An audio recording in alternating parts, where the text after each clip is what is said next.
Your brand may be staying on top of current trends, but are you agile enough to stay relevant, resilient, and successful as customers, competition, and the world continues to change at a breakneck pace? I'm thrilled to share the newly revised version of my first book, The Agile Brand. I'm calling it The Agile Brand Revisited. It's been updated to reflect our continually changing world, and it provides 7 principles that form the backbone of an agile brand, offering detailed insights and actionable steps for incorporating them into your business strategy. This is the book that started it all, and I'm excited to share it with you. It's now available in print and digital formats and available everywhere. Learn more by going to the Agile Brand Guide website at www.agilebrandguide.com. The mighty and resilient Merrimack River, carving through the communities of our great region. My name is Linda Lorden, proud president of Merrimack County Savings Bank. And like the river that serves as our namesake, we're a constant yet ever-changing presence. Because to us, it's bigger than banking. It's about powering communities and putting people first. It's about knowing where you came from and where you're going. That's Merrimack style. Visit us at themerrimack.com. Welcome to Season 5 of The Agile Brand with Greg Kihlstrom, where we talk with enterprise and technology platform leaders about the people, processes, and platforms that make marketing and customer experience successful, scalable, and sustainable. This is what creates an agile brand. I'm your host, Greg Kihlstrom, advisor and consultant for Fortune 1000 marketing and CX leaders and teams as principal and chief strategist at GK5A, and best-selling author, keynote speaker, entrepreneur, and agile certified coach. The Agile Brand podcast is brought to you by TEKsystems, an industry leader in full-stack technology services, talent services, and real-world application. For more information, go to teksystems.com. To sign up for the Agile Brand newsletter and get the latest insights and articles on marketing technology and CX, or to purchase a copy of my latest book, House of the Customer, go to gregkihlstrom.com. You can also find all my books on Amazon and other retailers. And now on to the show. Today we're going to talk about enterprise resource planning and how it can drive both internal success as well as successful customer experiences. To help me discuss this topic, I'd like to welcome Nick Foy, founder and CEO of Silverdale Technology. Nick, welcome to the show. Hi, Greg. Thanks for having me on. Looking forward to it. Yeah, me too. Yeah, let's get started by you giving a little background on yourself as well as what you're currently doing with Silverdale.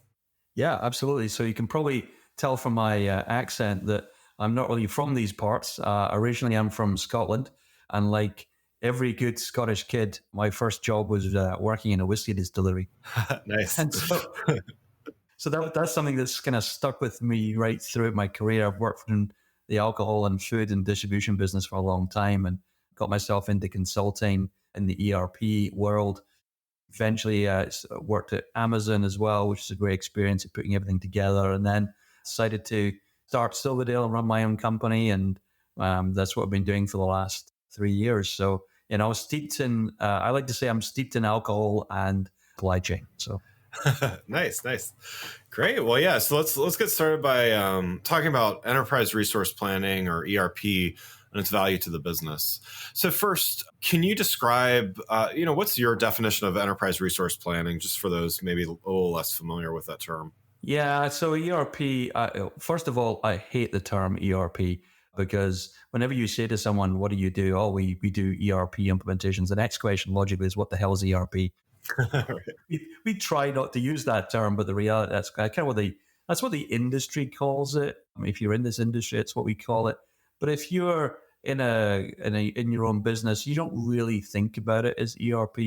Really, what you're thinking about is, a system that can manage the breadth and depth of your entire company. That's really the way to think about an ERP. It's about bringing all of your information and data into one place, allowing you to, reuse data, reduce duplication, improve the speed of decision making and visibility of information, and to get rid of a myriad of different systems that you might be logging into every day. So a good ERP system is kind of integrated with your kind of business operating system, and it's just about how you do business. Great. So how can ERP then allow for effective and consistent growth across a business? Well, first of all, when you look at the world of ERPs, one of the things that they do is really allows you to grow and scale in a way that doesn't leave you worrying about, where all your data is, and making sure that things can be automated as much as possible. So you don't really have to worry about, the 80% of the transactions that we all do, right? We all have customers, we all have issues, we all have invoices that we have to produce a P&L and a balance sheet every month. We all have to do that. It doesn't matter what business you're in. We all buy, sell stuff, pay bills, send invoices, et cetera, right? So, and part of the ERP is about saying, well, a lot of that stuff can be automated or built into very standardized business processes, leaving you free to go and focus on the 20% of your business that really makes you unique and can allow you to compete against your competitors and in your marketplace. So the way we try and explain this to our clients is about saying, let's focus on the 80% of transactions first that are the same as everybody else. Let's get that as automated as possible, standard processes as much as possible, so you don't have to worry about that stuff, and allowing you and freeing you up to focus on the 20% of your business that makes you you. A good ERP system should allow you to do that without having to worry about any chaos behind you. Yeah, yeah. And so to follow on that and talk a little bit more about process, can you elaborate a little bit more on, how can implementing the right processes be part of, let's say, a successful business turnaround, and how do you know that the process you're implementing are even the right ones? It's such a good question.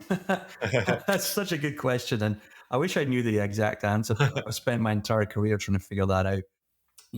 In good lean and Six Sigma kind of background, the saying of, without process, there could be no improvement, right? So if you can't explain your process and you can't logically describe it, step by step, any process flow, there's a pretty good chance that you're never going to be able to improve that or to figure out where the issues are and the touch points. And I see this all the time with our clients, that you come into a business and you ask the question, hey, what sort of state are your business processes in, right?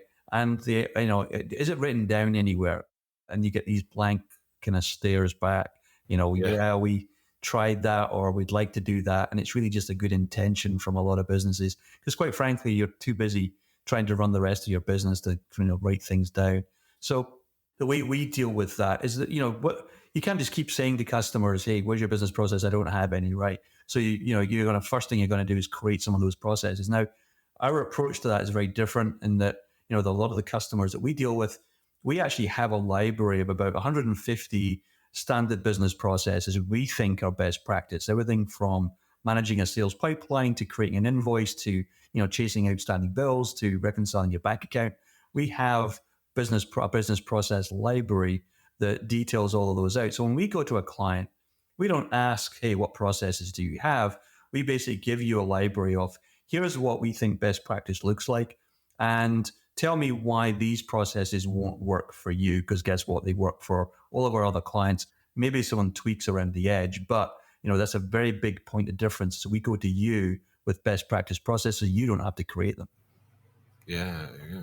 And so you mentioned a little bit about how a business owner or leader prioritizes, and so let's talk a little bit about the short view versus the long-term view. So I've started and run a few companies of my own, and it's great to think long-term strategy, and yet some days you just got to focus on the short term and make sure the lights are on tomorrow and stuff like that. So, how do you work with companies to kind of balance those things? I mean, obviously every company is a little bit different, but, what's kind of the thinking that you try to instill in businesses to balance the short and the long term? Yeah. So one of the important things is, it's never too early to invest in processes and, dare I say, in an ERP system, right? Even if you're just starting out, or you've just got a couple of employees, or you're really just trying to find your feet, there really is no excuse to get going in the right way. Because trust me, it's a lot more difficult to do it after the fact, right? That's, I would say almost like a universal truth, I would say, in this industry, right? It's much more difficult to do it later. the best time to do it was always yesterday in this space. So it's never too early to get it right out of the gate. And, with the ERP system that we work with, which is Odoo, you can get started for as little as $50 a month, right? There really is no excuse, right? To get going. And as long as you start in the right way, and then you force yourself to keep within that ERP. So we call it a kind of Odoo first mentality, right? If I need to do something, I'm going to figure out how to do it in the ERP rather than reaching for the Google Sheet or the Excel spreadsheet or the something else, right? Force yourself to use it, because over time, the richness of that data and the being able to do things like, well, what was our sales like this time last year, doing year over year, quarter over quarter, you'll start asking those questions as you start to learn and grow and scale, and having it right out of the gate is really going to help you, right? So it's never too early to get going. There's really no excuse. A lot of the time we get involved, way too late in reality, and it becomes a big kind of reorganization and re-engineering project. And that's why, a lot of ERP projects traditionally fail, is simply because it's quite far down the road, and it's a big re-engineering project at that point. Before we continue, let's take a quick break. If you're like many marketing leaders today, you're inundated with a need to improve the customer experience across an increasing number of channels and touch points, all while ensuring your team is performing well, innovating, and continuously improving. So how do you find the time to determine what's next for you, your team, your brand, and your customers? My company, GK5A, can help.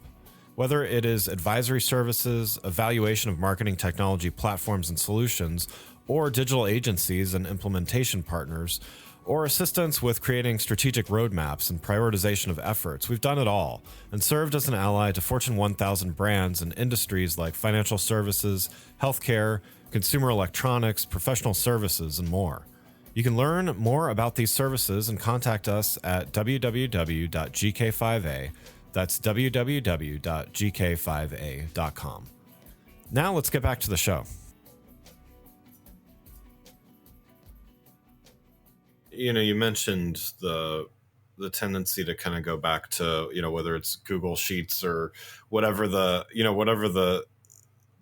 tools that are comfortable or familiar may be, but instead of using maybe the right tools or the new tools that are put in place. How do you work with organizations to have, to me, that's having the employees learning to trust the process, which includes the platform, but also the all the other stuff, the behaviors and everything that goes along with that. So, how do you work with teams to help them to learn to trust this process, and when maybe is even the right time to question things about it if it's not working? Yeah. So I think the important thing to recognize here is we employ a very deliberate way of implementing this. So we talk about mechanisms. This is something we've borrowed from Jeff Bezos and back in my Amazon days. And there's some really great stuff online about mechanisms. We kind of take it to the next level. So, you got to realize that the process is just part of the overall mechanism. So the mechanism is built on 4 main pillars: the process, the tool, adoption, and audit, right? They're the 4 pillars of a good mechanism. And if you haven't got all of those 4 things in place, don't be surprised that nothing happens or it doesn't stick, or, it becomes what we call a good intention, right? We've all been there, Greg, right? We've all been in, sessions and meetings and discussions. We say, we really should do something about that, right? Right. That is just a good intention. It makes us feel good for 10 minutes. Okay. We think we did something. In effect, we did nothing. Okay. We just made ourselves feel better for a few minutes, and then we all moved on. And then a month later, something happens. It happens again. And we all go look at each other and say, didn't we said we should do something about this? Yeah, we did. Yeah, we should definitely do something, right? And that's just a good intention. So what we do is internally, and we coach our clients to say, and we actually challenge to say, hey, is that just a good intention? Okay. Or are we actually going to build a mechanism? What's the process? Okay. Is it written down? Is it clear? Is it logical? Is there a flow? So is there a process? Okay. Is there a tool that supports that process and enforces it? That tool could be an ERP. It could be a whiteboard, right? Doesn't really matter, right? Do you have a tool that enforces that process? And then you look at adoption, right? Are users actually following the process and using the tool? And there are only 4 reasons why somebody wouldn't adopt. Okay, it's because they don't know they should, so they're not aware that they should be doing it. Okay, they don't know how to, so they need some training. Okay, Yeah. they don't have access, so in case they don't have access to the tool or the right permissions. Or the fourth one, which is the worst, of course, they don't want to. Okay, that's the worst part to Yeah. deal with, right? And then the last part is audit. So once you've got the process, the tool, and you've got some adoption, how are you going to audit to make sure that everything else is still sticking, right? So is it a dashboard? Is it a report? Is it an alert, a KPI, a metric, whatever it's going to be? So unless those 4 things are in place, then effectively what you've got is a good intention, right? And don't be surprised that it doesn't stick. So when you talk about process, you've got to think about it as part of a mechanism and not just on its own. It doesn't do anything, right? A process without a tool, adoption, and audit, just isn't worth the paper it's written on. Yeah. Oh, that's great. Let's switch gears a little bit here and talk about connecting the dots between internal processes and what we've been talking about, and then the end customer or the client experience. So teams within organizations can often become so focused on their own internal issues that they fail to properly understand and measure the connection that their internal operations have with their customer experience and satisfaction. What's the first thing that you look for to identify if or that this kind of gap exists? Yeah, so I think one of the first things we look for is this single view of the customer. Okay. So we try and see, how long would it take you to get a single view of every interaction that you've had with a customer or about to have with that customer? Okay. And so, can you see, for example, all of your CRM opportunities for that client? Can you see all of the help tickets that that client has logged with you over time and what's currently outstanding? Can you see how many sales orders are waiting to be shipped? Can you see how many invoices are waiting to be paid, right? Can you do that quickly? And how many different systems would you need to go into to do that? And a lot of companies, the answer to that is, I can do it, but it's going to take me a day, okay? And I need to go into 12 different places. And by the way, I've forgot my password for 4 of them, right? So, that's very common for someone to, when you're about to go to a client, I want to see what's going on across my entire company for this specific client. Can you do that, right? And if you can't do that, then it's probably time for you to start thinking about an ERP, okay? If you find yourself in a login to all those different systems, then guess what? When you've got on the phone with a client who's just, called into your company, how quickly can you do that? And we know, Greg, the companies that get this right, and the companies that don't, right? Okay, you call someone, they know who you are as soon as you call. They can see everything. How many times have we all been on calls? Oh, I just need to log into my other system, right? Okay, right? Yeah. You know those companies, right? You get it right and the ones that get it wrong. And you've got to ask yourself, are we in the one bucket or the other bucket, right? Which bucket are we in today and which one do we want to be in? So that for me is a very good kind of barometer of how connected you really are, and also how connected your employees are, right? So if your team can't do that, right, then you're not really setting them up for success, right, to really build that relationship, because they just don't have access to all that information. So that for me is a really good place to start. Yeah, that's great. So, you mentioned some ways to start there just now, but what about the longer term process, or how do you? I think initial adoption is important, but then employees still need to feel that connection with customers and really kind of see that. I almost call it like a line of sight with the customer. So everybody in their roles should have kind of a view of their impact on the customer experience. How does what you do, or ERPs or other things, how does that kind of help create that deeper connection with a customer, with an employee? Yeah, so I think a couple of things there. One is, one of the key ways of doing that is making sure that people have visibility of everything that's going on, right? So don't lock things away, don't lock information away, right? Give people access to what they need to access when they need to access it, right? Whether that is in your ERP and having this great single view of the customer, or whether it's just, a simple wiki, for example, with information on it, or a way of searching the knowledge that you've accumulated as a business. So having good kind of knowledge management and giving people good access and ways of searching and actioning that data is really important. And I'd also say as well is making sure that you've got good mechanisms for follow-up. Okay. This is one of the things that where I think a lot of companies do kind of fail is on that visibility, accountability, and follow-up, right? So when you're on a call with a client, we've all done it, right? We've been on calls, and again, we make commitments about, oh, I'll get you that document, or I'll do this for you, or I'll get that for you, right? But again, what is your mechanism to make sure that's followed up on? Okay, do you have a way of capturing those commitments and following through? Because customers remember, right? Customers are like elephants. Okay, they're going to remember everything.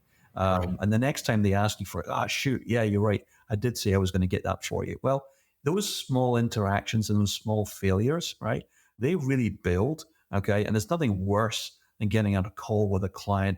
It's scrambling 5 minutes before to look at, oh, did I do what I was supposed to do in the last call? Right? It's nothing worse than that. And clients can see that. They can sense it when things are connected and when things are not. And you've got to have a good mechanism to make that happen. It doesn't just happen on its own. So certainly access to information, don't lock things away, giving people the ability to search and find what they need when they need it, but also making sure that your commitments and follow-ups have a mechanism for that, okay? It doesn't just happen. People don't just figure this stuff out on their own. Yeah. That's good stuff. Yeah. So one last question before we wrap up then. You've given a lot of great advice already, but what's one final piece of advice you would have for teams that they're evaluating their ERP solutions and solutions to some of the challenges that you discussed earlier? What's some advice to them as they navigate the months ahead? So what I would say is be open, willing to change your business process to match the ERP that you've chosen. There's this whole school of thought that says that, well, your ERP should bend around the company and your process and et cetera, et cetera. But I'll tell you right now, that's a recipe for disaster. Yeah. There's a terrible statistic out there that up to 75% of ERP projects fail to meet their original objectives. Okay. And big part of that is due to customizing and going down a very custom route on your ERP system. So, you've got to be willing to listen to your partner. Always choose a partner who's going to challenge you. Okay. Bring something to the party. Be willing to listen, be willing to change your processes to match the system, to minimize the amount of customization that you need to do. That gives you the best chance of success. And if you're not willing to do that, stick to your Google Sheets, okay? Because otherwise it's going to be very expensive, it's going to take a long time, and it's going to be very frustrating, and you're setting yourself up for a very high chance of failure. So that for me is the number one thing. Be willing to listen and change and adapt your own processes to match the ERP, not the other way around. Don't expect it. Yeah, great advice. Well, again, I'd like to thank Nick Foy, founder and CEO at Silverdale Technology, for joining the show. You can learn more about Nick and Silverdale Technology by following the links in the show notes. Talk with you next week.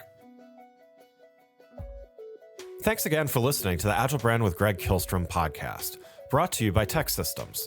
If you enjoyed the show, please take a minute to subscribe on your podcast channel of choice and leave us a rating so that others can find the show more easily. You can access more episodes of the show at www.gregkihlstrom.com. That's GREGKIHLSTROM.com. To get a copy of my latest book, House of the Customer, visit my website, or you can find it on Amazon or other retailers. The Agile Brand is produced by Missing Link, a Latina-owned, strategy-driven, creatively fueled production co-op.